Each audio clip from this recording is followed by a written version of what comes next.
Hello everyone and welcome to the finals of the Variance Community Series on chess.com. In this series we have been playing some Crazyhouse and that's the finals we will be seeing today. I'm your host Grandmaster Benjamin Bach. Really appreciate everyone who's tuning in for these finals. It's going to be a lot of fun. And for those of you who don't know how Crazyhouse works, whenever you capture an opponent's piece, like let's say you capture a black pawn, you will get a white pawn in your hand, so to speak, that you can place on the board. So the variant is really crazy. We'll be seeing some fun games. I played in the qualifiers. Unfortunately, I did not manage to make it, but once again, I'm happy to bring you all of the action today. So let's talk a little bit about the format. We will be playing a knockout. Let's bring up the bracket. As you guys can see here, we have one Grandmaster in the finals, Jose Martinez Alcantara. He's playing Patrick Nystrom, very strong Crazyhouse player. But I think the big favorite to win this finals is Lars Oskar Hauge. He's an IM from Norway. Very strong player in regular chess, but in the Crazyhouse, he is a beast. He's a beast. We also have Jalen Wang and Ben Lee. We have Daichi Ling, Rui Arusti, and Isak Chu. And they will be fighting for the following prize fund. Let's have a look. I think you guys can't see me anymore, but you guys should still be able to hear me. The first prize is $1,000. Second prize is $750. Third, if you lose in the semifinals, is $500. And if you lose in the quarters, you still get $250. So that's already a nice guaranteed paycheck for the players. The games should be starting soon. So yeah, let's pull it up over here. Hello, again, big shout out to everyone who's watching. Hello, Gucci. Hello, Perpicante Zane.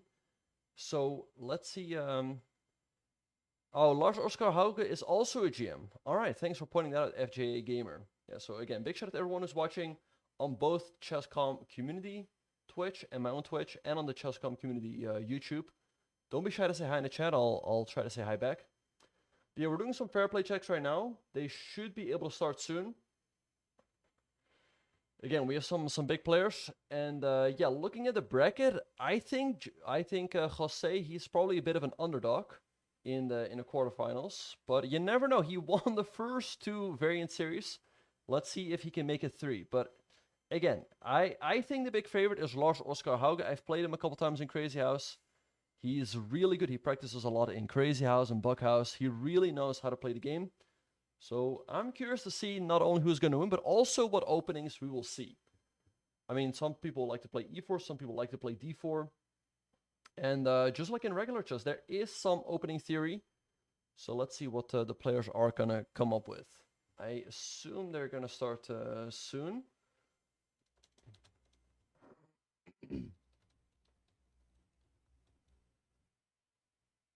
So let's have a look. Hello, Spice. Good to see you. Hello, Oscar.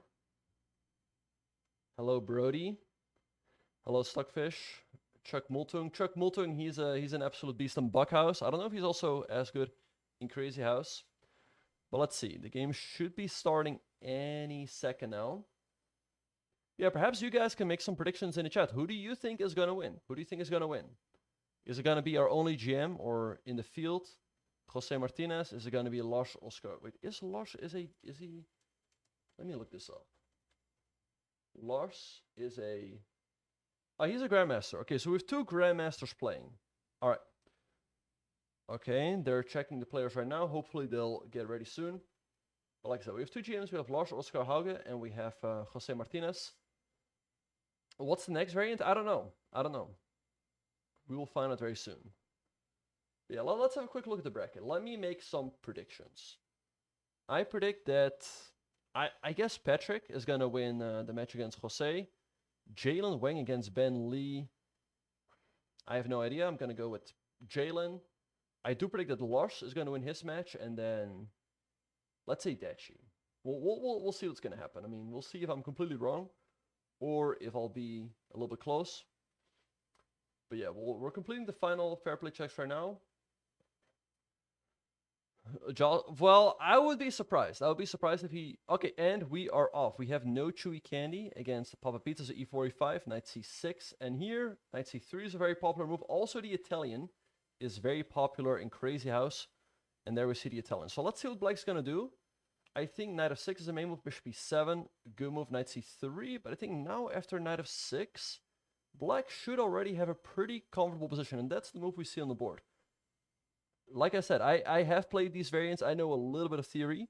Let's see what No Chewy Candy is going to do here. Castles, I mean, D6 is also a move, or castles from black. Black should be doing fine here.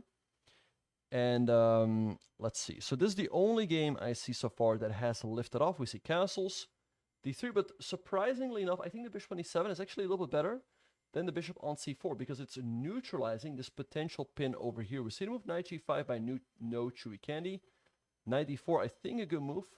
And Queen E8. Yeah, these guys definitely have studied some theory.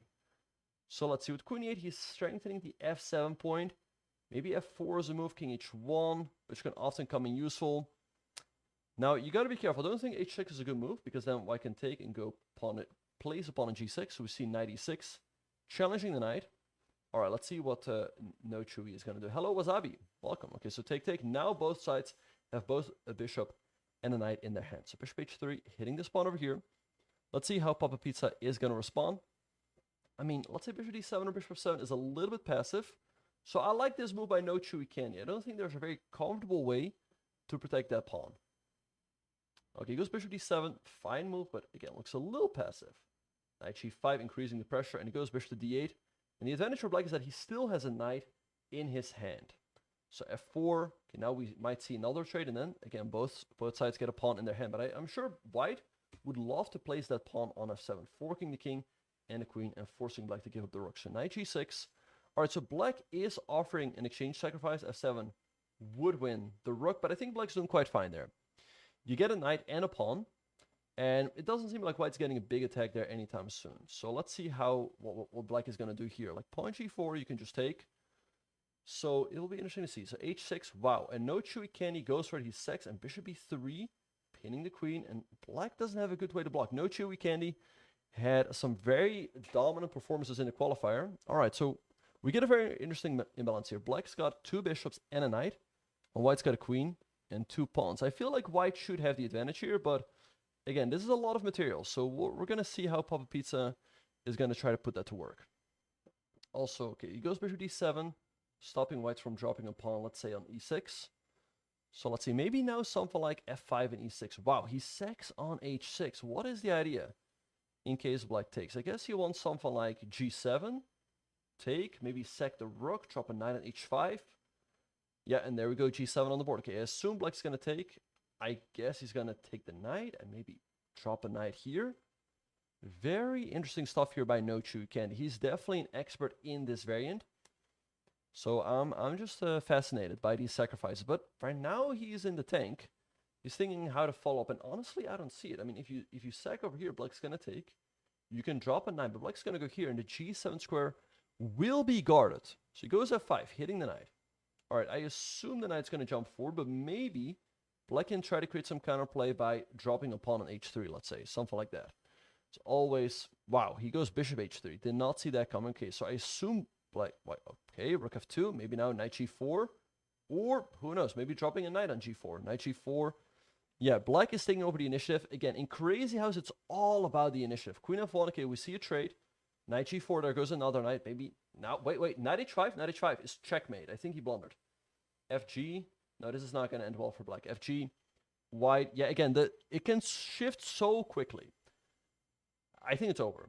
If you take with the king, queen here, take knight G3. No Chewy Candy is going to take the first game. And there we go. So big win here for No Chewy Candy.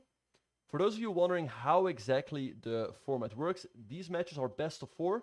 So first the 2.5 points wins. And wow, look at this. D4 is met with... What? Wait. Somebody accidentally aborted? But all of these matches are best of 4, so first the 2.5 points wins the match. Now, it's very rare that these games end in a draw, so usually it's best of 3. But, you know, games can end in draws. You never know. Hello, Cheesy, in the chat. Good to see everyone, both on my Twitch, the Chess.com Variants Twitch, and, again, if you're watching on YouTube, don't be shy. Don't be shy to say hi. I'll try to say hi back. All right, so... I don't see the other games just yet. I don't see Jose playing. Hello, Wolfie. Good to see you. Hope you're doing well. All right. But again, I think the big player to watch out for is Lars Oskar Hage. Did I pronounce that correctly? I think he's the favorite in this field. So let's have a look. Is he playing yet? Nope, I don't see him just yet. Alright, I assume they're going to restart soon. Thanks, T-Bulls, for the 9 months with Prime. Thank you, appreciate it. Okay,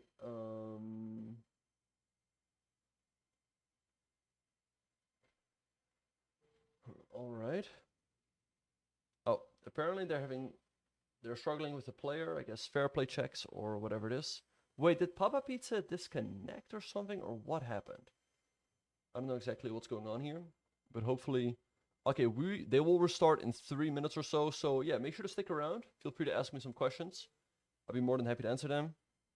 Yeah, we're doing some more fair play checks. Just making sure everyone is playing fair and square. Because yes, in 3-check there's also ways to, you know, do some funny business. We're just making sure that none of that is happening. The players are in a fair play call with 2 cameras, so they're monitored. All right. But yeah, the funny thing is though is that No Chewy Candy is giving away his prep with the black pieces. He's showing that he wants to meet d4 with the move e5. Now, I always thought that e4 was the best move for white, but d4 also is a very fine move. And you can follow it up with, let's say, a London system, or Chomsky bringing out the bishop is very often a good recipe. What's my favorite chess variant? I liked 3-check a lot. I actually had prepared quite a bit for Jose, so it's pretty sad that I lost that match. Is Crazyhouse... Well, I think a lot of these variants are theoretical wins for white, but the thing is... Okay, here's the thing. White's got a big advantage. But to actually win, you would have to remember a lot. I think 3-check, white has a bigger advantage. Like in 3-check, you really struggle with black to make it out of the opening in a fine position. And that's often the key in these matches. Most players will win with white, they'll lose with black. So if you find a way to break the rhythm and at least get a draw or win with black, that's going to give you great chances to win the match. Same thing here. White's got an advantage, but it's not as significant. Especially because Crazyhouse is crazy. There's a lot of... It can swing so quickly. Whereas in a 3-check, like let's say you're ahead by a check or you have a big attack, like there's generally not much you can do to turn it around. But Crazyhouse, things really can swing, which makes it a really fun game. Alright, I don't see Jose playing yet. Alright, hopefully they will restart soon. So we're just waiting for all of that. Yeah, if anyone has any questions in the chat, feel free to ask them. Like I said, I've played this variant quite a bit. I know some theory. So I'd be more than happy to spread my knowledge with you guys. Yeah, Crazyhouse is quite different. Oh, it was only... Wait, that was not the warm-up. Wait, was it? Wait, was this an actual game or not? I assume this was... Wait. Is Papa Pizza playing No Chewy Candy? Wait, let me check. They might just be friends, and that might have just been a warm-up. Let me check. So Papa Pizza... Okay, I don't know who that is. Okay, so that's Isaac. Oh, yeah. Okay, okay, never mind. These guys are not playing each other. No Chewy Candy is playing Lars Oskar Hage. And Papa Pizza is playing... I think that's Ben Lee, but I'm not sure. I think he's playing Jalen Wang. But thanks for pointing that out. That game was actually... didn't count for the tournament. But hey, we had a fun warm-up there. Thanks for pointing that out. D4 is fine. D4 is fine. I think E4 is a little bit better, but D4 is fine. White still keeps a significant advantage after D4. I think after E4 a slightly bigger advantage. In 3-check, D4 is terrible. Because you give away your advantage. Big time. In 3-check, the way to go is E4 followed by knight C3. And it's really a struggle to figure out what you're going to do with black. Lots of players were playing the Sicilian. The Caracan is popular, but White's got a pretty big advantage there. So again, that's really the key in these really the key in the 3-check championship, to figure out an opening for black that is not too bad. And I guess you just have to find something that your opponent doesn't know. Anyway, let's see. They're soon going to start. So we're just waiting for all of that.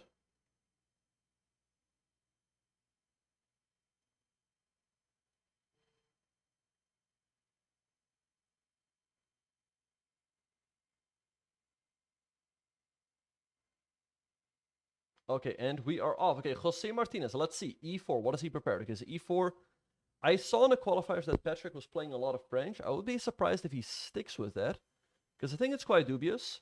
In my opinion, E5 is the best move for black, but maybe we will see something else from the players.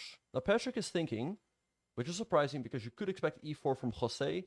That's what he played in the qualifiers, and it's what he plays in regular chess. So let's see. Also, okay, he sticks to the French. Okay, D4 by Jose. I expect D5 now. And then Jose can either play the advance. I mean, knight C3 is also a good move. And we see the Wienauer, 3 knight C3 by Jose. And Jose playing the opening quickly. He's showing that he's probably prepared all of this. So take. Both players now have a pawn in their hand, so to speak. And Jose trades on F6. Black recaptures and knight to F3. So let's see, knight C6, a logical move. Maybe something like bishop to B5. The pawn's on F6. The pawn on F6 is not pretty. Knight E5, nice move by Jose, threatening G7. So rook G8 by black, stopping that, and activating the rook along the G file. All right. So we'll see what's going to happen. I mean, we could also have a quick look around the horn later on, but I think we're just going to stick with this game for now. Who were the finalists? Okay, so we have Jose Martinez Alcantara. We have Patrick Nystrom. We have Jalen Wang, Papa Pizza. We have Dashi Ling, Domingo Molina. We have Isaac Chu. And we have Lars Oscar Hauge. I can show you the bracket real quick. Here's the bracket for you guys. So the match we were just watching is the one between Jose Martinez and Patrick Nystrom. Then Jalen Wang against Ben Lee. Dashi Ling against Ro Arosti. Isaac Chu against Lars Oscar Hauge. Let's get back to the game. Jose just sacrificed a pawn. I'm not sure that this is correct. I mean, if you sacrifice a pawn in Crazyhouse, it's kind of like sacrificing 2 pawns. Because you give up 1 pawn on the board and your opponent gets a pawn in their hand. So D5 by Jose, sacrificing another pawn. Okay, well, black is going to take, I assume, and there we have it. I don't know. 3 pawn, okay, take. Now, in case black takes, he wants knight takes f6, checking the king and getting it back, but I don't know. To me, it looks very risky. Sometimes moves like bishop b4 can be surprisingly annoying. Because if you go c3, then you can drop a knight here. Okay, takes. Okay, take. Queen e4 maybe? Queen e4 looks good to me. Forking the king and the 2 knights. And I assume you should win. Yeah, and there we have queen e4 on the board. All right, now Jose has to make a decision. Maybe drop the queen on e3 or a pawn. But I don't think this looks good for Jose. He's facing a big attack here. There we have it, queen e3. And now I assume black is just going to pick up this knight over here. And there we go. So black has got 2 knights in his hand and 3 pawns. I don't know. I'm not trusting this for Jose. People were asking, why is Jose's rating so low? Everyone's rating is lower in Crazyhouse. So yeah, that answers your question. All right. So c4 hitting the queen. Let's see what Patrick is going to do here. A queen, by the way, would be made, but he doesn't have one. Check has to be blocked by, let's say, dropping a pawn on c3. Okay, you cannot go here, as that will allow a black knight to land on a c2 square. Okay, so let's see. We see queen e6 on the board. All right, keeping the queen on a nice and active spot. Now Jose has to do something quickly. Otherwise, black is going to drop these knights, and it's going to be really unpleasant for white to face the attack. So I'm very curious to see what is going on. Okay, Jose grabs the knight, takes the knight. Okay, so maybe black's just going to recapture either with the pawn or with, I don't think with the queen, because then you allow white to play with tempo. You don't really want to give your opponent the initiative. So let's see. I assume if you do take, you take with the knight. And there we have it. So d7, tricky move by Jose. If you take with the bishop, there's knight on b7. You don't want to allow that. And Jose is turning checkmate at 1. I think Jose, he's not that good in the theory, but he's a very tricky player. Knight e5 hitting the queen. And now I would think it's a great time for something like knight to b4. But, okay, queen e8. Patrick giving Jose a lot of initiative, but Jose has run out of pieces. He's only got a pawn in his hand, and I don't think he can do that much with it. Pawn e7, you just take. So he bought himself the initiative, but now Patrick is going to try to strike back in the next couple of moves. So let's see how he's going to do so. In the meantime, okay, we'll switch to the other game soon. Let's just stick with this one. Bishop to d2, stopping any knight b4 jumps, or at least enabling himself to take. And he's preparing to go queenside castles. Even though Black's got a lot of pieces in his hand, he cannot do that much with it. And he goes queenside castle, sacrificing another knight. But here's the thing. If you have 2 knights already in your hand, a third knight is not going to do that much for you. So knight f5, hitting the queen, a good move. Hello, Ravi. I'm having a good day. Thank you. Queen d3. Now the pawn is spin you cannot take. Knight c5. A lot of tempo moves here by Patrick. I like it. Okay, I don't know where Jose should go with the queen. Maybe queen a3. I don't know. He's having a tough game here.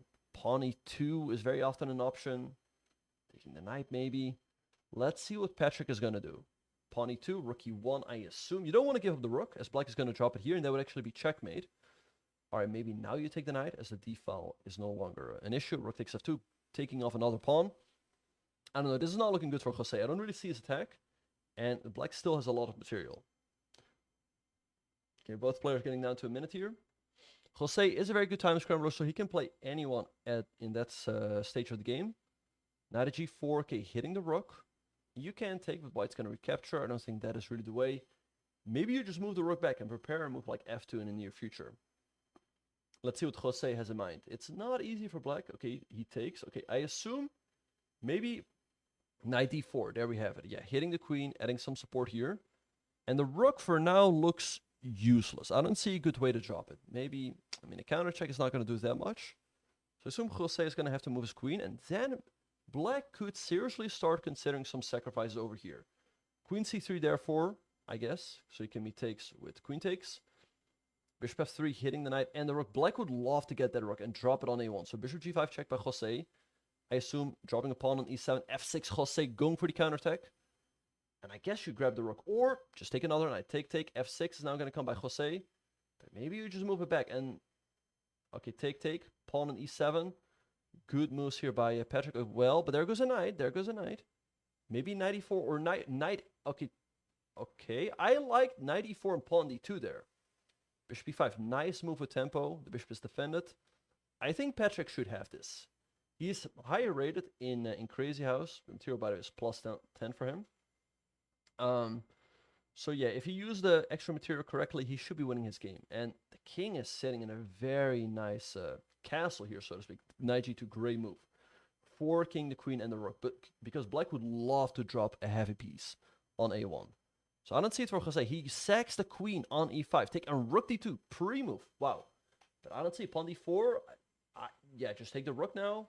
Drop a rook on d1 or f1. No, this is not gonna take. And rook d1. This looks over. Yeah, I don't know. Rook c1. Take. Yeah, that's checkmate. All right.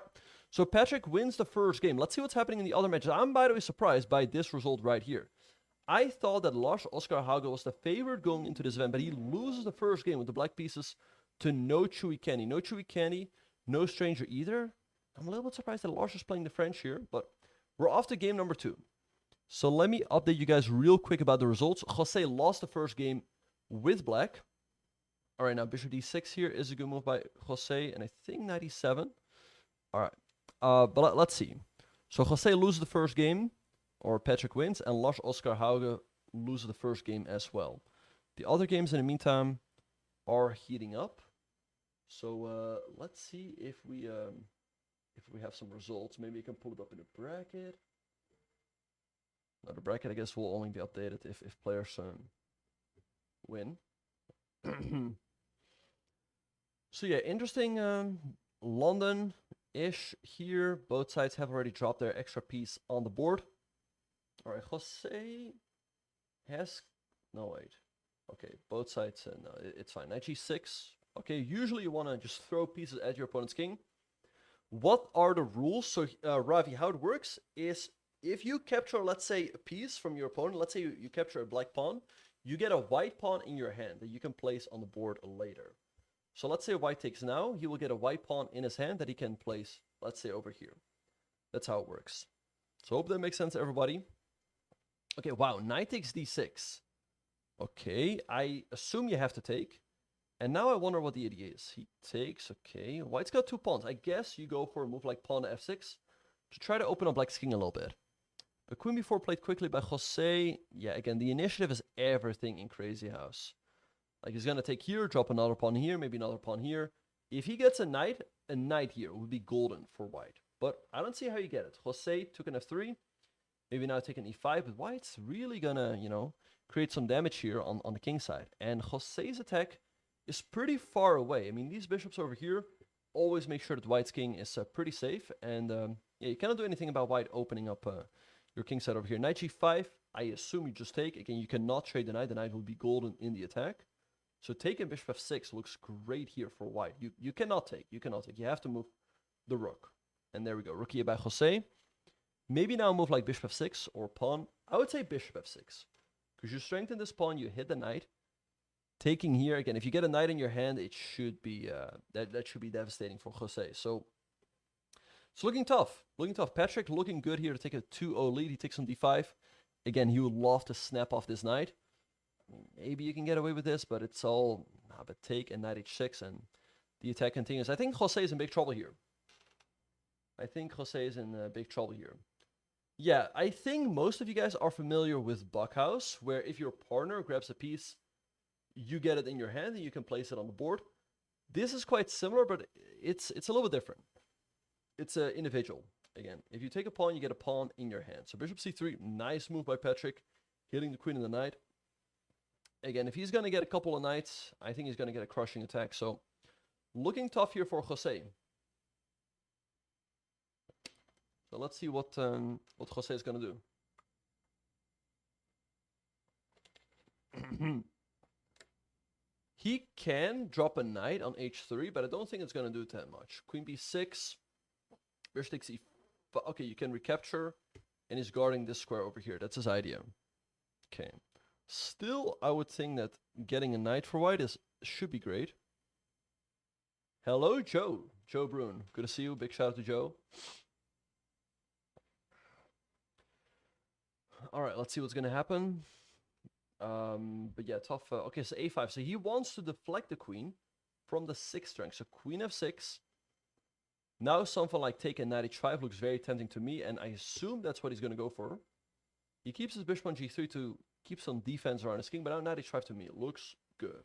And there he goes, hitting the queen. You can later snap off another knight, so you can drop it on this square. So let's see. Jose can go here, take and check, but king h1 on white safe. If you would have a heavy, you have rook g1 and knight f2, but unfortunately that's not the case. So yeah, queen g6. I think now you can take, but it's very understandable that Patrick takes his time because Jose has a check here, but it doesn't do anything. I think just king over. And the g2 square is defended, so that's not going to do anything. So I think Patrick is going to get another game here. A knight is going to drop on f6, and Jose is going to have to give up colossal amounts of material. And hey, if you give up a lot of material, the attack just continues. So this looks over to me. I don't see what Jose can do. I mean, knight h3, king h1, the only move in the position. You cannot legally take. King h1, only move. There we have it. And again, if you have a rook, you go rook g1 and knight takes f2, but you don't. He's got a pawn, a bishop, and a knight. So I think it's just lost. A knight's gonna drop on f6. Like, let's say you drop a knight on the4, knight f6, take. You can take here, but you take the rook, and white's just getting, yeah, knight f6 now. And it's just over. Knight f6, take, and you cannot stop queen h8 checkmate in that case. So looks like Patrick is going to take another game. Knight takes f2 is not an issue. Just knight f6, I assume. Unless I'm missing something. I'm pretty sure I'm not, but you never know. Knight f6, take. Yeah. I guess he's just making sure right now. Again, if you take on g7, white's going to take here. It's just way too much. Wow. Look at that. He's sacking the queen. Wow. Okay, fancy move. And now, again, if you take with the queen, it's checkmate on 1. If you take with the bishop, white is going to drop a knight here. Take. I mean, take here with check. This might be even better. And Jose resigns. Jose is down 2-0. He has to win the next game with the white pieces to stay in this match. So let's see how he's going to come back. It's looking tough. Patrick really seems to be an expert, rated 20 for 20. And yeah, so another French, d4, d5, knight c3. I think Patrick is going to stick to his guns with take and knight f6, but let's see. And there we have it. Knight f6 worked out in the last game, so take, take. I think, okay, knight h5 right away. I think, again, he's going to go rook g8, knight f3. And I think this was too much. So e5 now by Jocelyn. Okay, so take. I mean, it looks tricky generally to let black trade, as your king on d1 will be a little bit vulnerable. And it's not going to be that easy to come with a knight into the f6 square. But let's see. Pawn e7, a very solid move by Patrick, building a fort around his king. Okay, so by the way, we could get a repetition here. In case white takes, black recaptures e5, e7. Yeah, take, take. Yeah, we could. This is a repetition of moves. But Jose cannot take a draw here. Jose has to go for the win. If he takes again and goes e5, the game will be over after e7. Patrick will make a draw and move on to the semifinals. So bishop e5 by Jose, he's again sacrificing the pawn in g2. But I don't think it's good. I don't think it's good. And Patrick, once again, just happily takes the pawn. Let's see what Jose is going to do here. I don't see it. I don't see how you justify giving up this pawn over here. Again, it's giving black a pawn in his hand that you don't have. Queen d3. Hitting this over here. Maybe something like knight b4. Let's see what Patrick is going to come up with. f5, okay. Blocking this way. Again, now e4 is a big threat. Knight b4. I don't know. It seems like the difference here in experience is quite significant. So I would be surprised to see Jose coming back. I think we're going to switch to another match. Wow. And Lars Oscar Hauge goes down another game. That's not something I predicted. I thought he was the favorite to win this event. But he's down to 0. Let's see how he's going to meet a 1e4. He has to win. e5, I think that's the best move. Knight f3, knight c6, bishop c4, knight f6. Inviting the fried liver. d5 take. Knight e5 is the move here. Knight e5 is the move, I'm pretty sure. And yes, a lot of players sack here. You have to take the knight. e6, king e8 is the move. Of course, not a g8 that leads to checkmate on 1. f7, king up. But I think black's actually better here. I think you take here, if I'm not mistaken. And all of it just kind of drops off. So you take.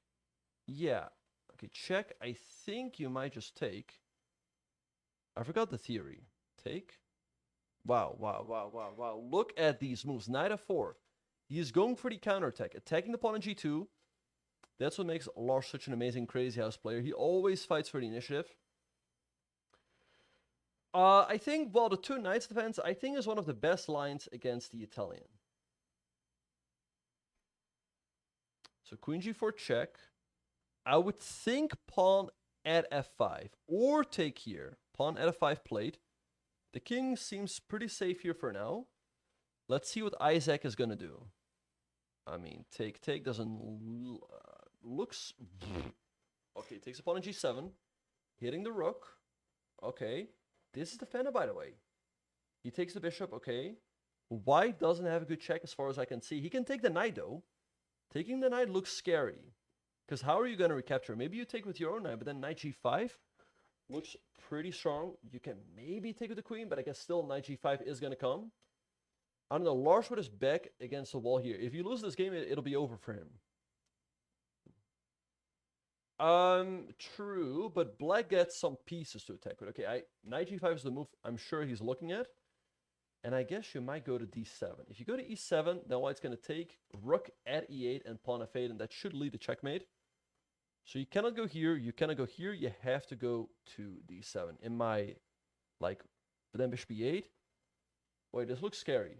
I would go knight g5 here. I'll go knight g5, king d7, bishop at e8, stopping the king from running. But he goes for bishop f3, which I think, with my limited Crazyhouse knowledge, is a mistake. He's handing black the initiative. So let's see what Lars is going to do with it. Lars, again, he's a very scary player when he's got the initiative. Maybe he will sack, but I don't see a good follow-up. I mean, again, you don't even have a single check. I think this might be the end for Lars. Maybe e4. I don't know. Maybe pawn at e4. I don't see how you're launching an attack here. So let's see what he's going to do. Oh, yeah. Lars and Chewy have been playing a lot of Crazyhouse. Okay, yeah. That explains a lot. Yeah, there are definitely veterans in this format. All right, so we have queen to c5, eyeing the f2 point, but I don't think it's a real threat. Okay, takes on f8. Wow, so take rook at e8. That is his idea. White's now got a rook in his hand. I think this is going to be over for Lars. I don't see him coming back. Rook at e8, and you're going to get a queen. And white will have the attack. Black doesn't have a... You got to be careful, though. Queen at d1 could start a counterattack, but a lot of stuff is coming now with check. I would think you drop something on e7, like a bishop or a pawn. White can take, and then, I mean, check, knight d1. I don't quite see how to make it work, to be honest. But let's see. Let's see what Lars is going to do. You can spawn a bishop, yes, you can spawn a bishop. That makes a lot of sense to me. I guess that might be the best move. He takes an f7, wow. So he's allowing white to take. White's now got a queen in his hand. But how to use it, though? Black's now got a lot of material. You can go queen f6, black blocks with, let's say, a bishop, and then what? Wait. It feels like, wait. Pawn at g7 looks scary. Take, knight here, king here, queen. Okay, goes queen. Okay, so if you go, you have to be very careful. King here is checkmate. King e8, almost checkmate, bishop f7. Wait, there's got to be a mate here.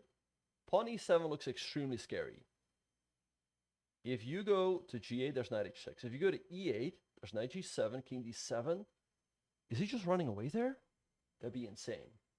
But I don't see the win just yet. I don't see the win just yet. Wait, where's the win for white? So e7 here, knight here, king d7. And again, if you take your time to take here, black's going to drop a rook here and get some real counterplay. You don't really want to allow that. So he's going to drop a pawn either here or here. I'm trying to calculate the win, but I don't see it. I don't see it. So I would think pawn here maybe. King over. He's taking his time. Knight here. King up. Maybe take it. Pawn e7. King e8 only move. Knight g7. King e7 only move. Wow. Okay. Wow. He is giving black the free hand. He's starting checkmate all over the place. Black must have checkmate here. If there's no checkmate, I think black's just completely lost. Do you have something? I don't see it. Check, you block with the bishop. What is the way? So check, take, you recapture. I don't see it. I don't see it. You can take, white recaptures. And then what? You can drop a rook on e2. White takes. I think you're just running out of steam there. So rook c1, bishop d1. Let's see, take, white's going to recapture. I don't see it. I don't see it. I think white's winning, but who knows? Maybe Lars is going to come up with some crazy tactics here and turn this one around. But again, I don't see it. I don't see it. Rook at e4. Wow, what a find. King d1, okay. Played instantly, by the way, by Isaac. Didn't spend a single second. The idea is, by the way, if you take black's got queen e2 checkmate, so you have to do this. Also, you don't really want to block with the bishop here, as then black's going to drop their queen here. So king d1. You have pawn. Wow, queen e1. Take, take. He's now got a rook. Rook at g1. Okay, you block with the... Oh, and Lars resigns. Wow. What a crazy game. Isaac moves on to the semifinals. One of the big favorites is knocked out. I did not expect this one. All right, so we say goodbye to Lars Oscar. Okay, Jose unfortunately also has been knocked out. This position looks pretty brutal. So Jose also leaves the tournament. He loses 3-0. Let's see what's going on in the other matches. We have Papa Pizza, who is taking a 2-1 lead against... Jalen Wang is taking a 2-1 lead against Papa Pizza. All right, so that's what's going on here. And then we have Datchling. Okay, we have a time scramble here. It's a 1-1. This game is super important. So take, take. Bishop g1. A knight would be made here. But how do you get a knight? Rook at f1 looks good. No, white doesn't have an attack, and black's just crushing over here. So take, take. Okay, how to finish it off? Take. Okay, bishop f2. Take, queen at e1. Goes there. Check. Check. And where's the mate? Check. Check. Or drop a knight here. King. Okay, but take the knight. No, that's going to be over. Just too much stuff coming in with check. Check. Or there. Nah. You can maybe even take that. Knight f4. Knight a3 maybe, check, check, check, check. Drop the knight over here, I would think, or maybe snap this one off, queen c2. Queen a5 is checkmate. That's also fine. All right, so Domingo is going to take a lead here. Yeah, Domingo takes a 2-1 lead. If he wins the next game with the white pieces, he moves on to the semifinals as well. So let's have a look. I assume the bracket should update real soon. Wow. And Dachi Ling is playing the Tango defense, the 2 knights. e5. Okay, let's see what he's going to do. d5. Wow, just sacking the knight. So take, take. Domingo says no, he doesn't even want the knight. Bishop e5, knight e4, f3. What?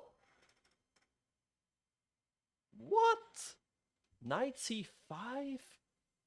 I've never seen these moves. Knight c3, okay. I'm still kind of wondering what would actually happen if you just take. Okay, goes e6. So now in case you take, black's going to recapture, and then you might get a pawn on f2. Bishop d7, neutralizing the pin. I think he doesn't mind this. As you recapture, and then you're happy to drop a pawn on f2. So we see castles by Domingo. a6. Okay, it will be interesting to see who this trade favors. You see trade on c6. Maybe you take over here. Black's got a bishop, white's got a knight. But I think at this point, a lot of... okay, so we have Jalen Wang. I think Jalen Wang had a lead against Papa Pizza. And then Domingo has the lead here. But the other semifinalists are Isaac and Patrick. All right, so knight h5, knight back to d7. Let's see what Domingo is going to do here. Position looking pretty solid for black. Knight g3, moving his pieces over to the king side. Maybe bishop on g6 or queen h4. Wow. Did not see that one coming. I wonder what the idea is. White would love to drop a bishop on g5, but you can't. So right now it's kind of normal chess for white. He doesn't have any pieces in his hand. So he's going to have to do it with the pieces that are on the board. Bishop e3. Okay, maybe bishop at g6, but I assume the knight jumps back to f4. So I think what Domingo wants to do, I guess he wants to go queen e2 and then threaten bishop g5 to trap the queen. Bishop e3 also strengthens the d4 point. Add some support f2. Papa Pizza. All right. Yeah, so we see Papa Pizza against Jalen Wang, who just sacked a knight. We could go over to the game really soon. All right. Chewy just won his match.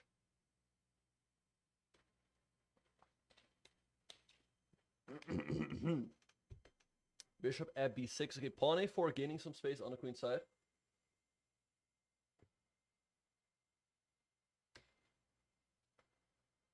Yeah, so what some of these guys do is they actually do study the theory.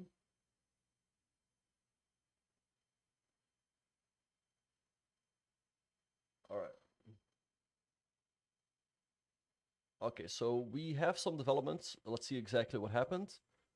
Wow. Okay, wait, let's go back. So a4, black sacked the knight. Okay, if you take the bishop. a5, bishop b7, and white sacked the knight back to be able to go b6 and hit this bishop over here. And knight is c4, hitting the bishop. I assume this should be in black's favor, because white doesn't have any pieces in their hands. So let's see. Okay, if you take the bishop, black's gonna take here. Not super easy to build up an attack here, but I think this should be in Dashi's favor. Okay, so queen e2. Maybe now you just take. You don't have anything that you can spawn, as you guys like to say on the board. Take, take. Looks fine to me. Maybe take a knight at c4 as a move as well. So let's see what's gonna happen. It's always okay,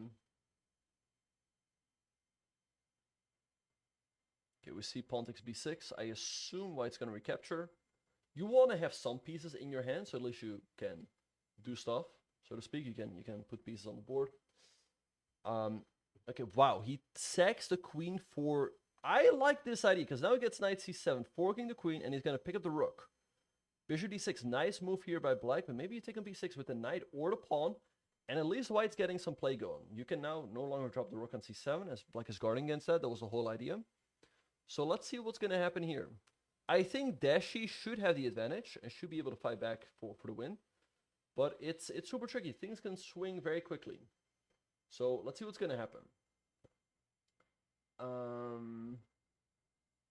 All right, so wow, rook to g4, hitting the queen and the pawn. Again, if you just get some pieces in your hands, wow, 92.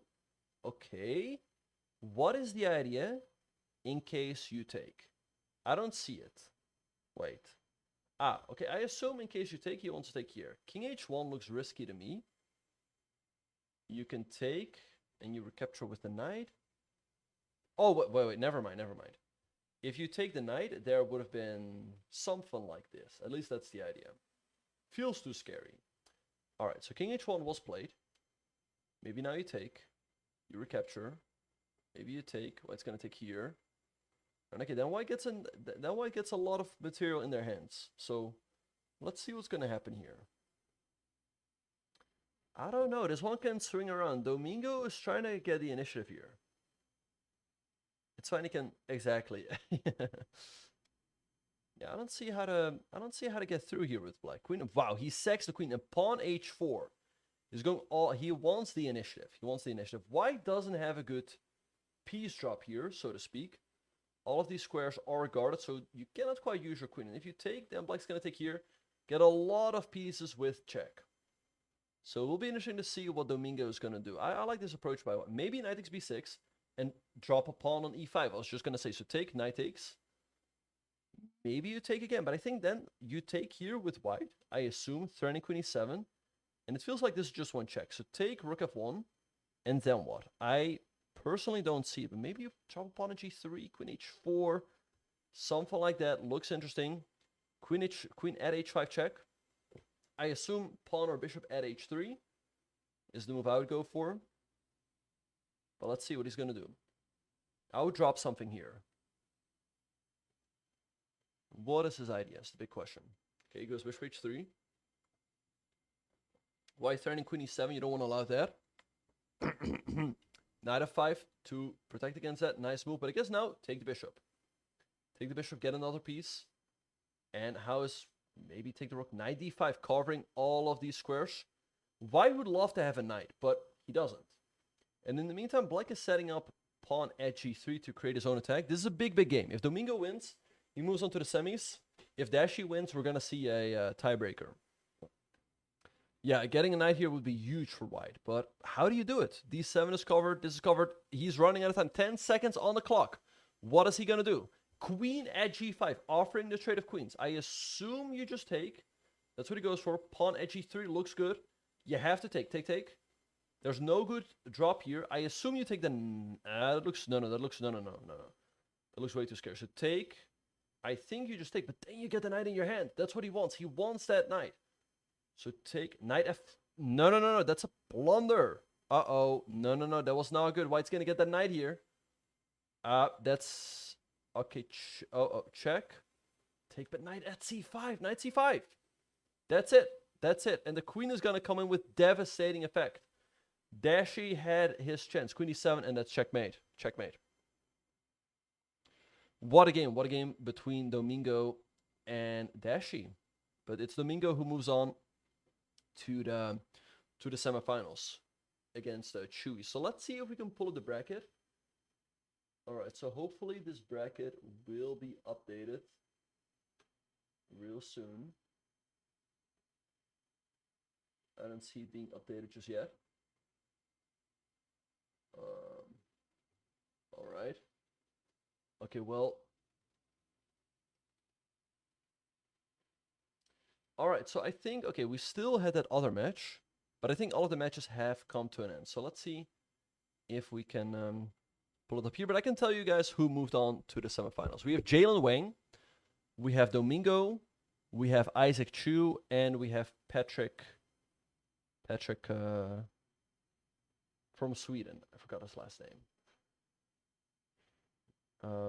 Let's see if we can pull it up here in the results.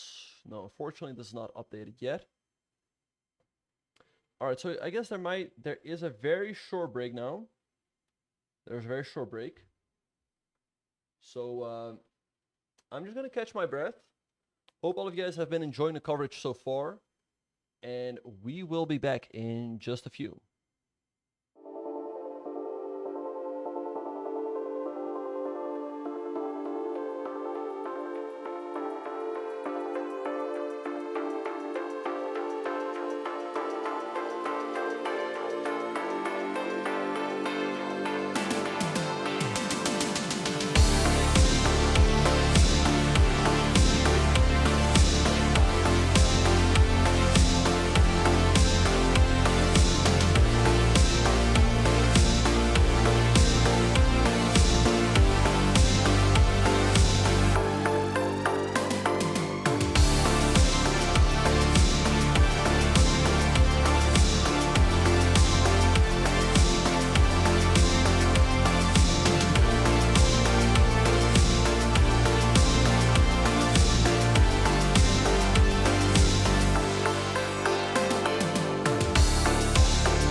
Welcome back, everyone, to the Variant Series Finals. The semifinals have just lifted off, and we have Patrick here with the white pieces against Jalen Wang. I like Black's position here. He's attacking here, trying to take on h3. Let's recap real quick how we got here. So this started off as a London, g6 by black, and now a very typical move, pawn to h6, making sure that white can never drop a pawn here. h3, bishop b6, knight e5, we see you trade, knight h4, we see you trade, and black going for the attack, pawn at e4, knight g5. Okay, I like Jalen's position. Okay, c5, he wants to trade off some pawns so he can drop a pawn here. Maybe you take on c5, because I assume you don't really want to let black get a pawn for free. So I would think you take. Knight c7 is also a move you can consider, hitting the queen and this. So he takes. And let's see what Jalen is going to do here. Rook to c8. To answer your question, Wani, there are some engines. Okay, rook c8, getting the rook. Okay, pawn d4, really nicely protecting everything. Maybe b6 here. Wow. He gives up a full rook to get that pawn to f3. Again, in Crazyhouse, the initiative is everything. But is it enough? A rook here seems kind of useless. But okay, pawn f3, that's his idea. White is going to take, I assume. So take, but then you take. And you would love to drop a bishop on f4, so on e4. So I like what Jalen is doing here. He's fighting for the initiative. So let's see what Patrick is going to do right here. Again, the initiative, the attack is everything in Crazyhouse. All right, so maybe you just move the... Okay, takes, but take, you take. And then again, if you take the queen, you get bishop b4. So looks kind of scary. Bishop b4 or knight g5. He doesn't want the queen. He wants to attack. I would think here, but hey, maybe I'm wrong. Pawn at e2. Wow. Wow, he's like, you can get my queen, but at least I want to have some shield around my king. Bishop b4. Jalen fighting here for the initiative. I don't know. This looks great for black. I mean, you get the queen and you get an attack. Knight f3. So take. Maybe just... I think he's going to take again. Jalen loves the initiative. I think that there's a good chance he might take. But you might run out of steam there a little bit. So it might just be a little bit too much. All right. So let's see what he is going to do. And yeah. Also, you have to keep in mind, black does have the queen. But white's got a lot of material. Okay, pawn e4, knight d4, I would assume. Dropping a queen on f3, to me, seems a little bit much. But you never know. Okay, pawn at e2. Wow. He's saying like, okay, you can have the knight, but he wants to have that shield around his king. Knight g5. Looking to sack. Knight g1, protecting. Okay. Now I'm curious to see what Jalen's going to do. He dropped pretty much every piece he had on the board, going for the attack. But Patrick is keeping his king closed. And at some point, he's going to drop pieces on the board. So let's see. So far, though, Jalen's king is sitting perfectly safe here on the g8 square. Let's see, by the way, what we have going on in the other match between Isaac and Molina. All right. Yeah. So Isaac is running out of time. Pawn f3 to me looks crushing here. Or pawn here. One of those two. Going for the... Yeah, h3. We have it there. No, this is crushing. And black wins.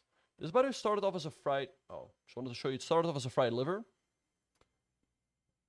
And it seems to me that Isaac is really prepared for this event. So e4, okay, d4. A little bit surprised here by Molina's opening choice, knight c6. But let's go back to the other game. It was quite intriguing. Wow, they keep going back and forth here. Wait, might we see a draw here? Look at this. The position was like this. Now we see knight g5. Wait, so this is 1. And this is 2. We already have a repetition. Knight d2, pawn e2. If he takes, that's a draw. Is Jalen happy here with the draw, or does he want to go for more? I mean, I would think normal... Wait, pawn takes f3, that's a draw. Yeah, like, I'm telling you, in Crazyhouse, repetitions can happen. That's crazy. Or I guess perhaps Jalen thinks, hey, if I save my games with black, I'm going to go for my chances with white. So we see 1d4 here. d5, I think, is the best move, and that's what we see from Patrick. Bishop f5, I think, is pretty decent here. And playing a reverse London. So let's see, knight f6. Okay, g3, going for that reverse system. With pawn to h3 as well. Yeah, three faults can happen in Crazyhouse. Yep. All right. So knight c3. Now, at some point, Jalen is going to play the move h3. Like, guaranteed. Now, He's going to go h3. Because he might be worried that black's going to take, drop a pawn here. So this is the moment you go here. I think. Or not. Bishop e3. You could maybe take and drop the pawn here with bishop h1. I don't quite see how you... Okay, he goes knight g4, hitting the bishop. Bishop to g5. Okay, let's see how he's going to deal with this one. Looks a little bit annoying. Okay, f6. Weakening his king a little bit. White's got nothing he can drop there. Stalemates are possible, but very, very, very unlikely. I mean, again, if you have no pieces and you have no moves, then it's stalemate. Okay, so knight h4, going after the bishop. I think a nice move. You would love to take here, weaken that e6 square and the d5 pawn. So, I don't know. I'm not quite sure about what Patrick has done here. Jalen trying to build up an initiative here. Okay, let's see. We could try to switch back to the other game. But yeah, so far it seems like... Hello, Papa Pizza. Oh, yeah, Fianchetto is so annoying. Yeah, white is indeed very solid, yeah. Okay, well, knight takes f2 here by Molina, sacking the knight. Okay, if you take with the king, I assume you want to go knight g4, and same if you take with the queen. So let's see, maybe Isaac is going to go for the counterattack with something like knight at h5. Again, the initiative is everything in this game. So you might want to sack the rook, take here, but king f8, I don't know. And then black can drop a pawn on f2. So let's see, you can take, he wants knight g4. That much is clear. If you take, I don't know. Doesn't seem to be the way. So I'm curious to see what Isaac's going to do here. Isaac did do some serious prep for this event. So let's see what he has in mind here.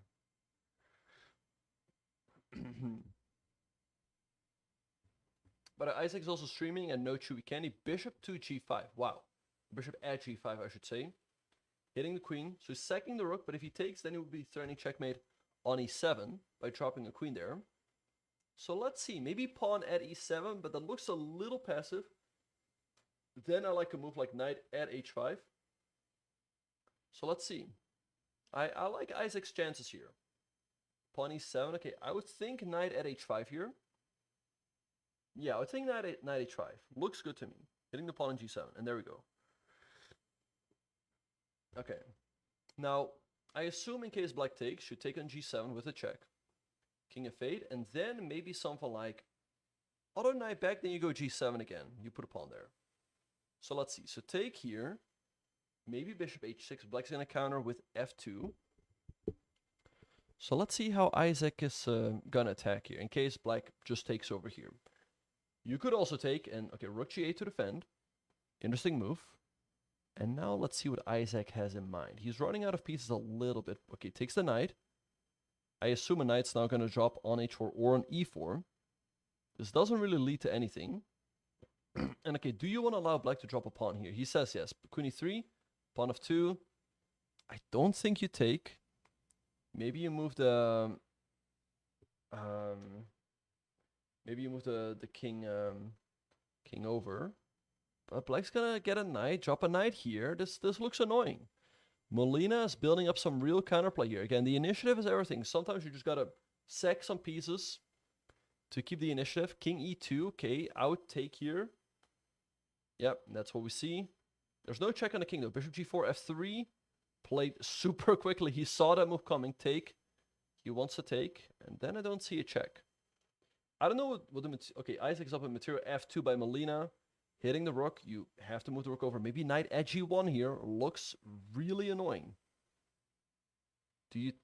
I don't know if you take. Maybe just king d1, but it's starting to get a little bit scary. Knight g1, okay, king d1 on the board. Maybe you take the knight, but I don't see what you do. Okay, wow. I didn't see that coming. Good move by Molina. Maybe pawn at e2 here, but white's going to take. Taking the knight is decent.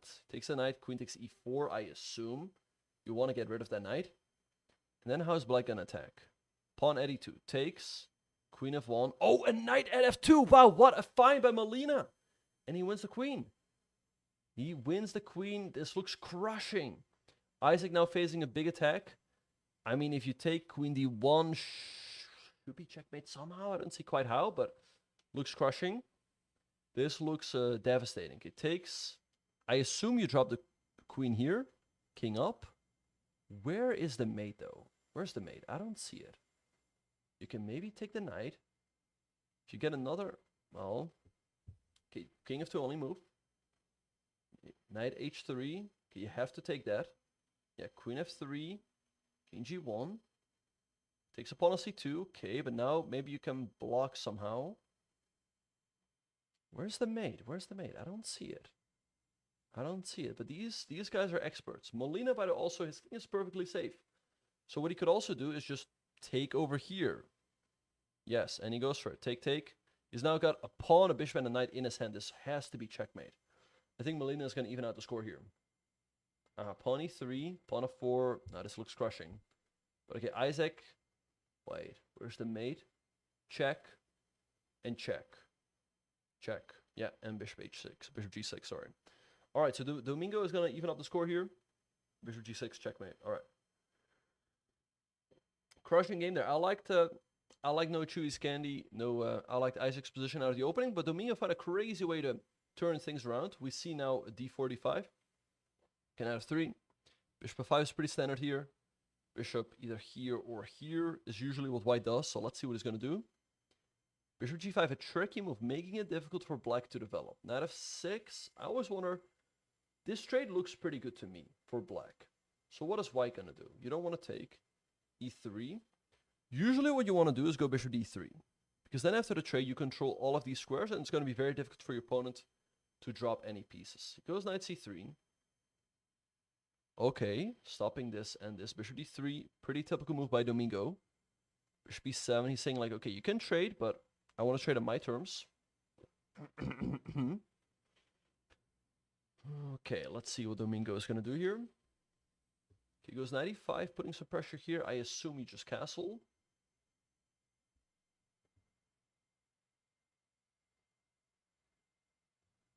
Oh. Yeah. And that's what both sides do. Okay, knight d7, offering the trade of knights. Maybe you take. I assume you recapture with the knight. If you take it to queen, there's knight e5 with a tempo, which looks a little bit annoying. But it's not the end of the world. It shouldn't be the end of the world. But it's still, I guess, the move you go for. Just dropping the knight there, keeping the initiative. Okay, takes on f5. Maybe taking on f6 now. Bishop h4. Nice move, increasing the pressure. Bishop d8 is a little bit passive. So how do you deal with this? But bishop d8 has been played. Alright. Again, knight e5 looks logical to me. You can also play a move like knight f4, increasing the pressure on this. But I guess maybe just c6 to defend.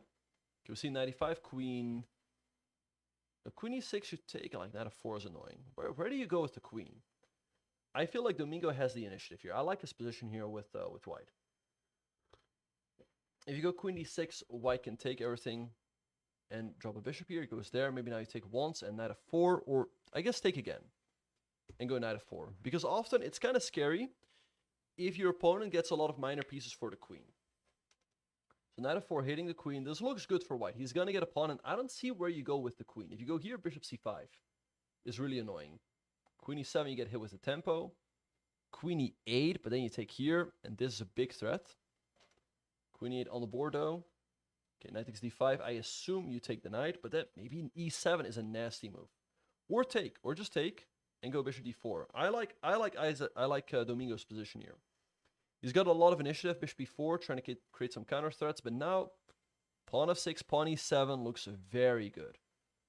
I would be tempted to go pawn e7, but hey, I like taking material, and I think that that's my downfall sometimes in this variant, that I'm a little too materialistic. If you want to go for the attack, then you play pawn f6. Hello, lad, good to see. Or bishop f6, what a move. Pawn e7 again is the move I would play here. That's what I would do. Or pawn g5 maybe, also looks nice. I would think pawn e7. But okay, he goes pawn g5. I assume you take, and that's what he does, so that after takes, at least you can get rid of this pawn. Maybe take some bishop f6. Looks interesting, but do you have enough? Wait, take knight h5.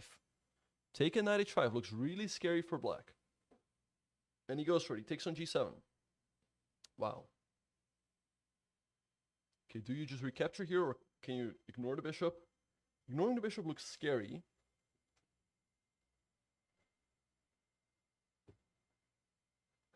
So let's see what he's going to do.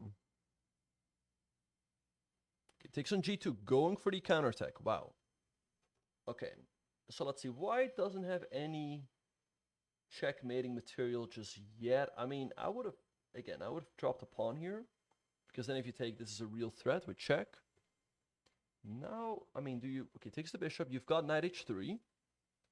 I guess you go knight h3, king over, and then think of something. Okay, white, again, would really like to have a knight here. So pawn h3, hitting the knight, nice move. You don't really want to let your opponent take, because knights are golden in this position if you can drop a knight on h3 or something. Knight f4 is going to go pawn g2, and it's going to be annoying. It's going to be annoying. So again, sometimes it's better just to completely ignore what your opponent is doing and go for the counterattack. So let's see what he's going to do here. Bishop f3, okay. Now I assume you take, but then he's got a lot of squares covered. So take. And then I'm curious to see, okay, pawn g4, nice move hitting the bishop. Again, both players fighting for the initiative here. Takes a pawn on c7. Okay, he wants to take the queen or the rook. He wants a heavy and drop it on h8. I like this idea by Domingo. In case you take, he wants to take the queen, and then queen h8 is a threat. Takes on g2. You don't allow knight h3 with a check, so I assume you take. But now maybe he's going to drop something here or here. Knight f3, take, check. Something along those lines. Knight f3, there we have it. You can move the king over. Is that what he's going to do? Or is he going to take, you allow a check over here, and then you take here. It's, again, I like what Isaac is doing here. King h1, I think the right move by Domingo. Because now you'd love to drop a pawn here, but you don't have it. So what do you do here? What do you do is the big question. Queen c6. I don't think that creates a threat. I think you take the rook, but it's just a rook. This is not checkmate. You can still take here. He takes here right away. Okay, now I assume pawn f6 is the way to go. And there we go. So take. Again, you'd love to have a knight, but you don't. Although you can take over here then. I assume you take the bishop. You take it with check. But okay, if you take, black's gonna recapture, check, king h8. Then he's got his own threats on g2, followed by knight h3. Wow, pawn e7, what a move, hitting the rook. In case you take, I guess he wants bishop d6. Now, I mean, h3, white takes here with check. Again, it's all about check. You want to keep that initiative. So he takes bishop d6 and maybe then pawn h3 to create a counterattack. I think that's the way to go. Takes an f3, you recapture. Take bishop b4 looks scary to me. And Domingo's running out of time. He's got 17 seconds. Check. King h6. Wow, he goes king up. King down would have been checkmate. I assume he goes king up. Wow. What is going on? Queen takes f3 comes with check. No, this gotta be winning for Domingo. Bishop f4. Yeah, that's checkmate. Pawn h3. What a win. So Domingo takes a 2-1 lead. Again, this variant is called Crazyhouse for a reason. Like, notice how quickly things can swing around. Okay. So this is a game between Jalen and Patrick. We have a 1.5 to 1.5 score. So whoever wins this game wins the match. So he's again going for this very solid setup with bishop to g3. He's going to follow up with h3. And then it's going to be very difficult to do anything against that castled king. All right, so let's see what Patrick is going to do here. Knight c6, logical developing moves. Now might be a good time to go h3. To make sure that after takes, black cannot drop a pawn here. Goes knight c3. I assume this is not an issue. You move the bishop here. So you develop the bishop, let's say to e7. But it's okay. Take. I assume it's not an issue. A little bit surprised by... Well, the thing is, though, you want to, let's say, trade and then drop a knight here and start attacking. Pawn h3, there we have it on the board. White's sitting pretty safe over here with their king. Like, how do you get to it? It's always a mystery to me. Because you cannot drop anything over here. The king is very safe. So let's see what Patrick has in mind here. He goes h6, okay. Maybe take. Knight e5, hitting this again. The funny thing is, in a game like Buckhouse, moves like knight e5 aren't very effective. Because you can just defend by dropping a pawn here. But in Crazyhouse... if you don't have a pawn, very likely your opponent doesn't have a pawn either. Alright, so we see rook b8 activating the rook along the b file, rook b1. And now black's going to drop that knight. I think he's going to drop the knight on like somewhere. I don't know. So let's see what Patrick has in mind here. Again, we're looking at two heavyweights in this format. I'm curious to see what he's gonna do. 24 makes sense. Okay, 94. I assume you take. Maybe you recapture with the pawn. If you take it the knight, you leave the d7 square vulnerable for like a knight. He goes knight h5, trying to attack over here. Maybe f6. You do attack both knights. Then maybe take. Drop a pawn here. Things can get scary. Let's see what's going to happen.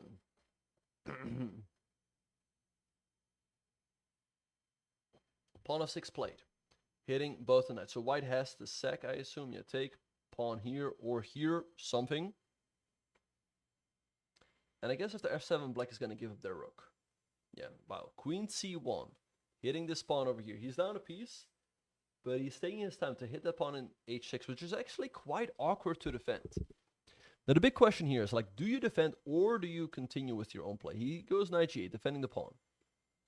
Now, what I noticed about Patrick's games is that he always prioritizes defense. He wants to have his king safe, which I guess makes a lot of sense. As long as you keep your own king safe, eventually you're going to get chances against the opponent's king. Alright, so let's see what's going to happen. Knight g8, maybe pawn f7, maybe pawn d7. I guess in case of pawn d7, the queen is going to come out here. Pawn d7, you don't really want to go here and let white take. So I assume you go here. Queen h5, maybe g4? I don't know, but then I would seriously consider the sack and go for some sort of attack. That's every... Oh, yeah. Alright, let's see what he's going to do. Queen d8 played. Okay, take, I assume. Take. Okay, and now, maybe you move like rook h5. Who knows? Hitting this even more. But you can drop a pawn here. It feels like the black king should be pretty safe. How do you build up the attack here? Is always the question in Crazyhouse. How do you get to the opponent? Wait. You could seriously consider this. Take the knight. You weaken your own king, but then you can drop a knight on h5. You can drop a rook here. But he goes c4. He wants to trade off some pawns, so he has more attacking material. So let's see what Patrick is going to do here.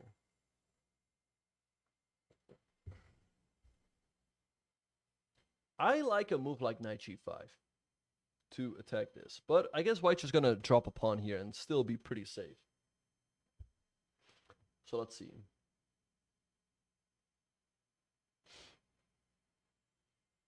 But is the mic okay?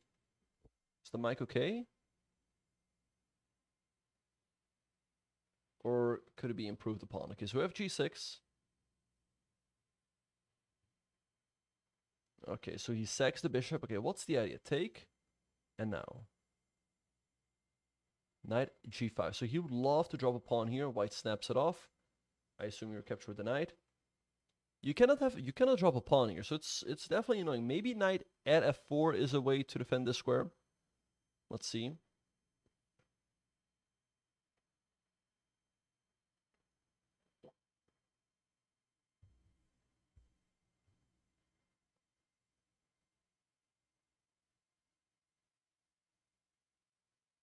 Okay.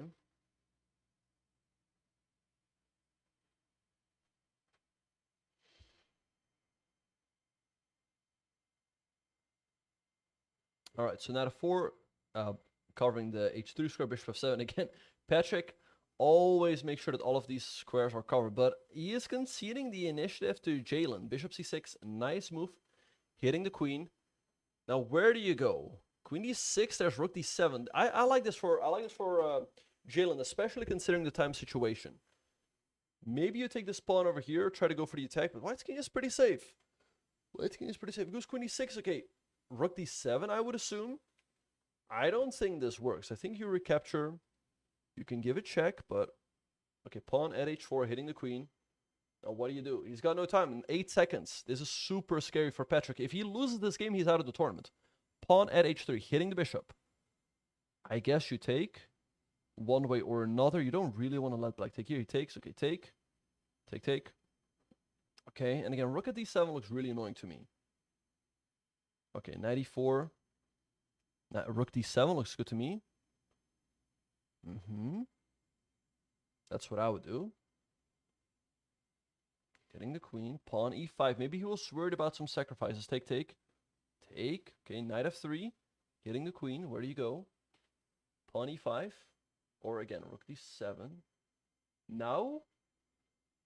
No, he keeps that rook in his hand. I would have already dropped it on d7 20 moves ago. f5. He doesn't. Okay, take, take. Check. Here. Is that rook finally going to drop here? Or no? This also looks very good. Black has to take twice. Good morning, Steve. So take, take, take, take. Knight. No, he's refusing. He's refusing to drop the rook on d7. Pawn g4 now. Creating a counterattack for Patrick. Rook d7. Will we see rook d7? Oh, rook h7. That's why he kept that rook in his hand. I like rook h7 here. Yeah, rook h7, king back. Yeah, king back. Snap off the knight, maybe. Or take here. This looks scary. I think you take the bishop. I think you take the bishop. Take the knight. Keep the attack going. Yeah. Takes over here. Takes over there. Okay. You've got... Okay. A queen would be checkmate, but you don't have it. Maybe pawn g2. 95. 95. 95. 95. That looks crushing. Goes knight g5. Okay, take. I think you might have to sack the queen, but you don't get enough. Okay, king. Wow, wow, wow. Check. Check. Yep, check, check, and mate. Yep, that's mate. Check. Check. Okay. All right, great game there by Jalen. And Jalen moves on to the final. Wow. Let's see what's going on in the other match. Molina won 3-1. So we will see a final between Molina and Jalen Wang. So some very exciting action here. Let's see if we can pull up the bracket. No, the bracket is not updating. The bracket is not updating.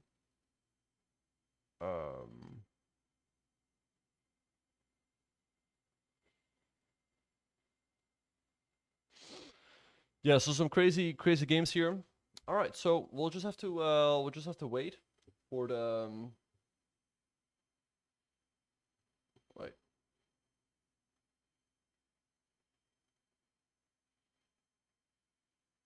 What's going on?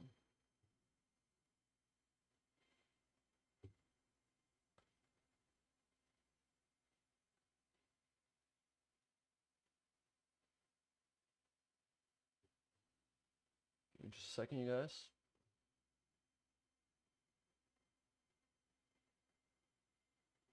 All right, so we're just going to have to wait for the final to start. Again, it's going to be between Jalen Wang and Molina.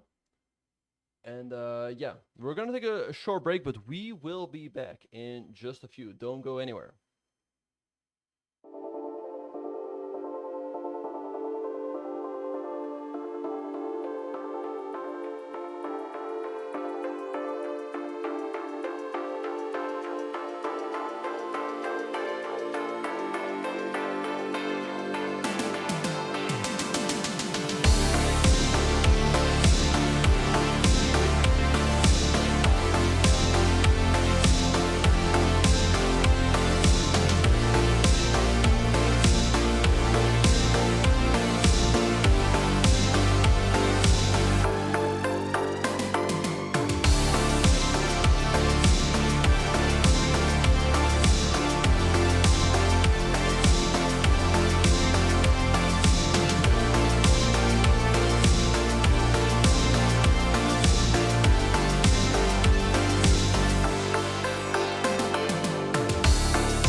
Welcome back, everyone, to the final of the Crazyhouse series. I'm Grandmaster Benjamin Bach, and here we have Jalen Wang against the Domingo Molina.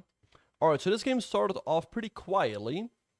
So again, Jalen going for the fianchetto with g3, but very often you want to play h3 early. And here he doesn't. So Domingo goes all out. He sacks his knight to drop the pawn on h3, hitting the bishop.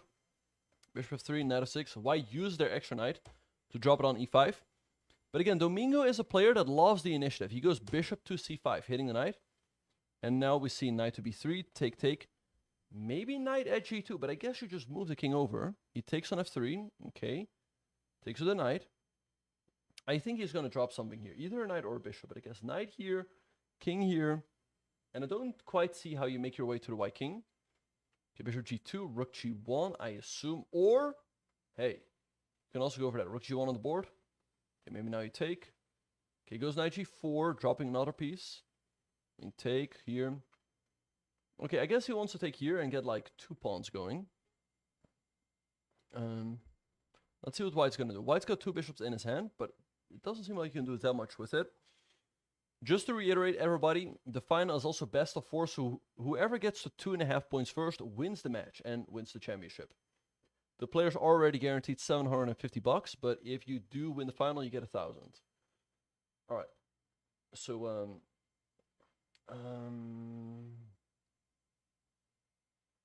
all right. So let's see what's going to happen. Knight takes f7, sacrificing the knight. Knight g5 now, I guess, is his idea. And there we go. I assume you move the king to e7, because the king cannot be checked there.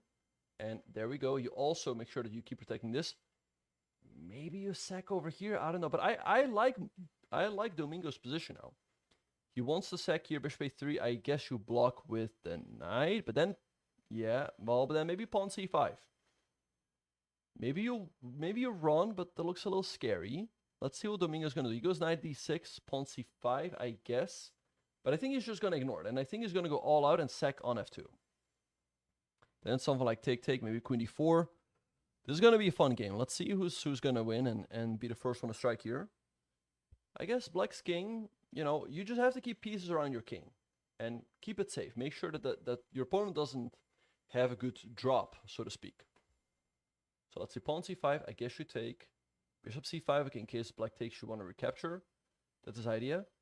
Take the pawn on h2. Looks interesting to me. Take here, then maybe knight back, h2. It's a little slow, though. So I don't know if he wants to go for that. And okay, if you take, then you allow pawn at e5. So you don't really want to do that. Let's see what Domingo has in mind. Okay, king to d7. Maybe not. I don't know. Let's see what he's going to do. I guess eventually Domingo wants to sack here.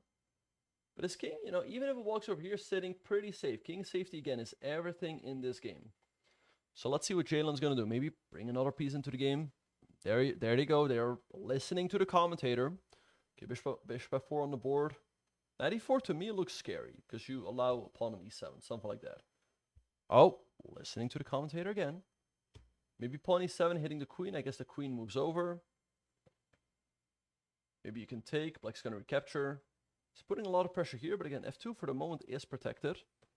So let's see what is going to happen. And we've got a very fun first game here. And it's always nice to draw first blood and take the lead in the match. Okay. Wow. Takes on e6. I assume you take. Maybe drop a pawn here. Goes f3 to fork the knights. I like it. You would love to get a knight here. Drop it on d4 or g5. And go after the black king. Maybe you take here or you take here. But I don't see exactly how you make your way to the king. Like, let's say you take what it's going to take. Maybe you recapture. Takes an h2. Okay. Now I assume you take the knight. And maybe you recapture with the other one. But again, if you can go h2, things can get pretty scary for white. But how do you do it? Maybe at some point what he's going to do is go like check, followed by h2. Again, sacking a lot of material for the initiative. Let's see. Okay, takes the knight. Maybe now knight takes e4. Oh, knight takes e4. Stuff like f5 looks very scary. Or knight at d4. I don't know. You don't want to hand your opponent the initiative too easily. So let's see. He goes, wow, knight f3. Take. I think you take. Black takes. But this should be good for white. Okay, queen e2 is a threat, so now is the time for white to drop some pieces. So knight d4 or knight g5. If you have a bishop here, you're checkmating, but the king has a path back via d7, c8. And I don't think you can stop it from getting out. But let's see. Knight d4, king here, maybe pawn c6, take. Check here, check. Knight a5. No, wait, we don't. Okay, takes the bishop. And now I don't see what black has. White's got a lot of material here. He wants to go here by the bishop. Dropping a bishop like here or here is still golden. King c8, the king runs away. Pawn c6 maybe. Pawn e7. Although maybe you want to keep that pawn and use it for a more convenient moment. He goes castle, so he's inviting a check over here, reduce block. Okay. Let's see. This should be good for Jalen. He's got a lot of material. Black only has the queen, and I don't see how you're checkmating with that. I think Jalen has got a good chance to take the first game. e2. Nice move by Domingo, creating some counterplay. Maybe you move the rook over or create some counterplay. c6. I like it. I think you have to take. Okay, well, taking the rook first makes a lot of sense. Check. Got a block. Okay. He takes check. b7. b7 looks good to me. b7 goes 95. Looks a little bit slow. No, but not now. b7, he wants a6. Okay. Domingo also getting low on time here. 16 seconds on the clock. Rook to b8. Nice move. Check. Check maybe. He takes on c6. Hitting a lot of stuff. He takes. Oh, and knight c3. Is that his idea? But king a1, and I think the king is safe in the corner. Okay, let's see what he's going to do now. Queen b1, you take. I don't see it. I don't see it. And white's getting a crushing attack here. I think Jalen's got this first game. Pawn at e2, going for the counterattack. Take. Take looks crushing. King up. Check. King up. Where's the mate though? Rook b1. That seems like a panic move with 3 seconds on the clock. Where's the mate? I don't see it. 5 seconds. Gotta move b6. b7. You have to take that. Take. Knight c6. No. Pawn c6. Pawn b7. Oh wow, what a game! And Jalen takes game number 1 and takes a 1-0 lead. Let's see how Domingo's going to come back. Oh, Domingo plays e4. I guess e5 by Jalen. Let's see. Domingo's very aggressive play. Wow, b6, and I'll expect that. Knight c3, bishop b7. I assume d4 now. Jalen likes his fianchetto, so I assume he's going to go a6 very soon as well. Knight f6, hitting the pawn. Bishop d3 maybe, or e5. Both are possible. Well, let's see what he's going to do.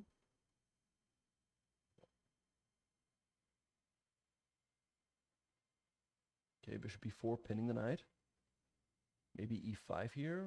Bishop g5 also move. I would think that this should be in white's favor. He's getting a lot of space here. e5, where does he want to go with the knight? Here or here? Bishop g5, pinning the knight. Okay, let's see. Maybe h6. Take. Knight at h5 though. I guess queen g6. Because bishop... Okay, taken. Wow, knight at f4. I like it. Hitting this. I think a good move by Jalen. Maybe castles here. And there we have it. g5 perhaps. Although, wow. Just goes right in. He's going to go pawn g4. Pawn g4. I think. Now it goes g5, hitting the bishop. And maybe then g4. Or maybe he just wants this. Grabbing another pawn, opening up that diagonal. Let's see. I like what Jalen is doing here. Jalen is a very aggressive player. He wants the initiative.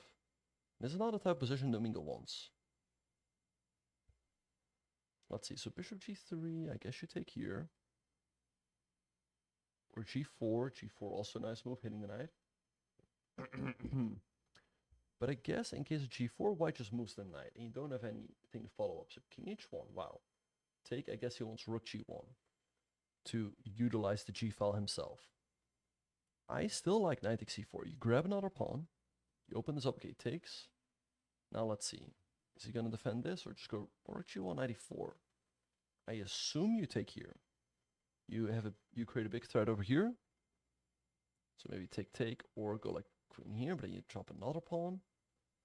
Let's see, Jalen going for a big attack here. Yeah, I like Jalen's position here. He's got you can get a nice initiative going here on this long diagonal. Again, this is a big threat. Again, like pawn h3 and g2 would be a nice idea. Just pushing this pawn and then dropping something over here. So let's see what Domingo is going to do. Okay, takes, okay. Knight h5 hitting this, but maybe you just ignore it. Maybe just h3. Taking a fade. And maybe something like take, pawn h7. That's where things start getting a little crazy. You don't have a good way to defend this. So I assume you go for the counterattack. So here. I don't know how though. Okay, wow. He just defends, so bishop f8. Interesting move. And again, I think as black you lost to go here and here. So let's see what is going to happen.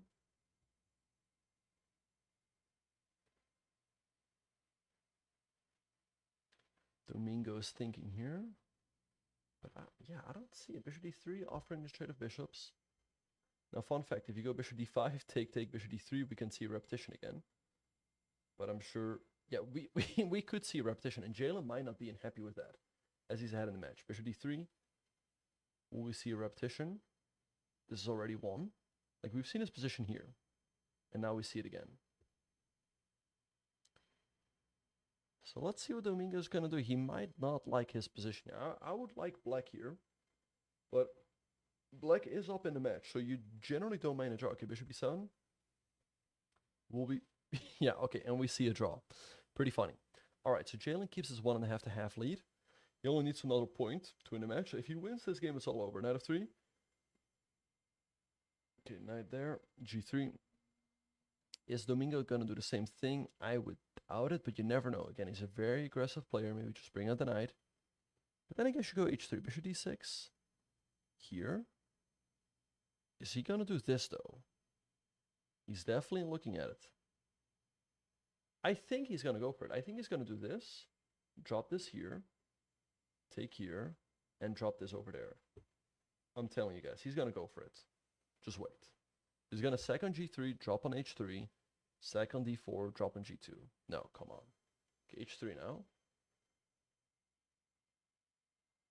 Okay, come on, do it. Do it for the fans. Come on, do it. No. Okay, knight f5, bring the knight in. Here's the thing though, even though this is very solid, it's also a little bit passive. We're just all waiting for him to do this. We wanna see some action.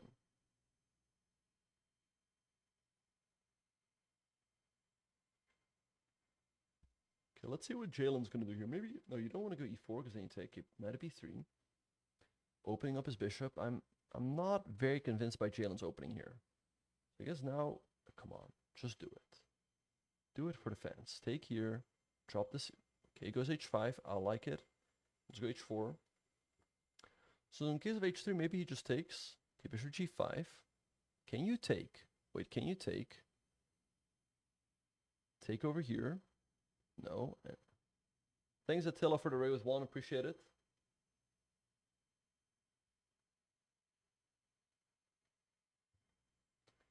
All right. Queen d2. Okay. Takes the knight. Maybe just it's a full bishop. Oh yeah, check. Okay, block. Where do you take? I mean, Domingo's up a piece here. I think objectively he should be better. Okay, now you block on the e file with a piece. Either with the bishop or the knight. Let's see. And again, I think objectively black should be better. But again, in Crazyhouse, anything can always happen.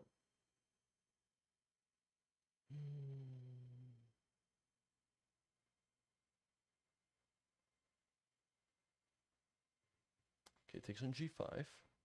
Okay, that's an important pawn to grab. He can maybe pawn. Okay. Let's see. Okay, check. Nice move. King up. I would think. Yeah. Take. Or block. I don't think Jalen has enough here. I mean, Domingo is up so much material. Okay, you have to take the queen. And now, well, what do you do? Like, you can take the bishop, but I really don't think it's enough. Maybe you take and you go like f4. Okay, he takes his queen. Okay. But again, White's king is sitting in a very safe castle here. It's very difficult to make your way through. and really attack. So let's see, maybe you just take the knight.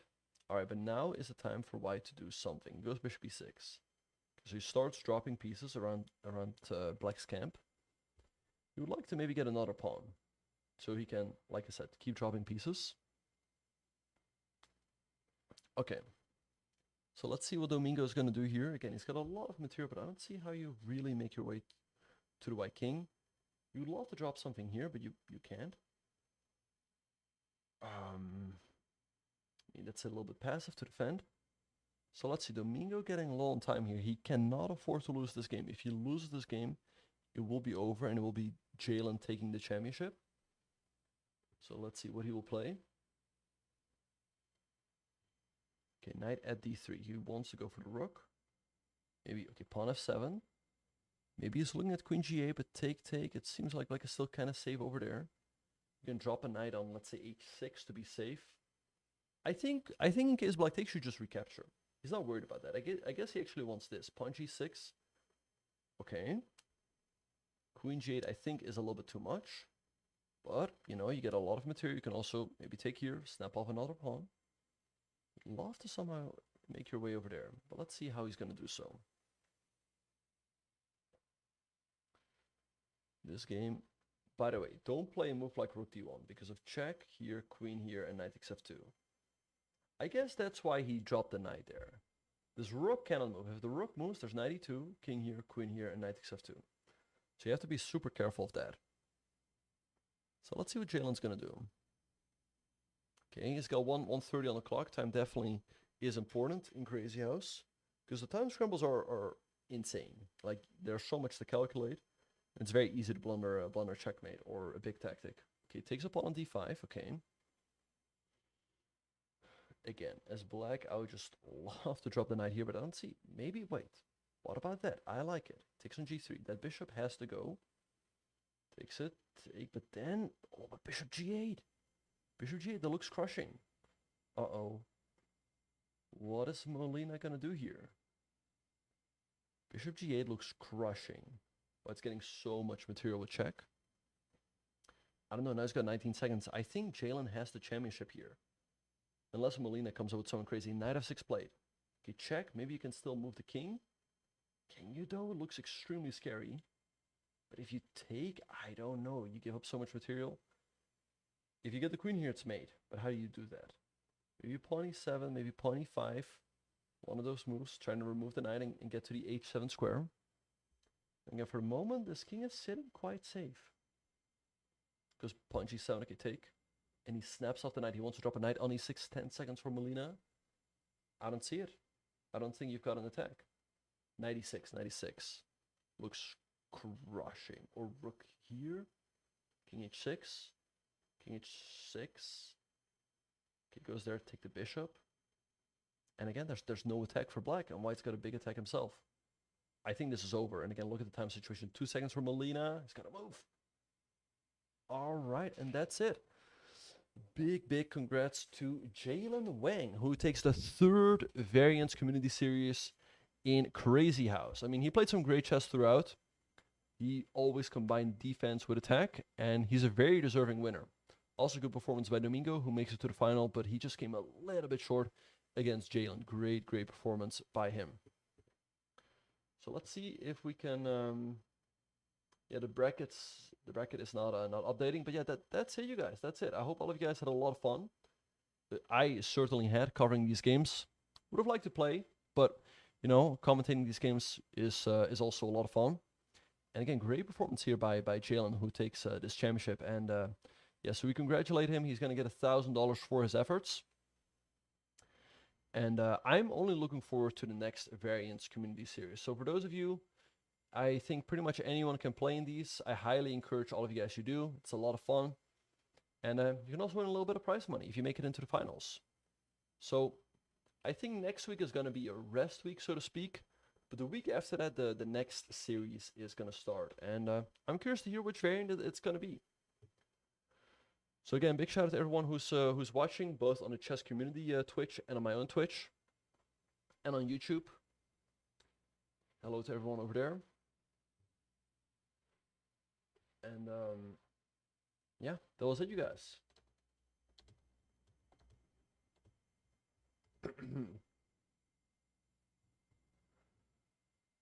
So yeah, great performance here by Jalen. I mean, he was very consistent throughout the tournament. I think though he maybe had a close match earlier. I think with Papa Pizza it was like 2.5, 1.5.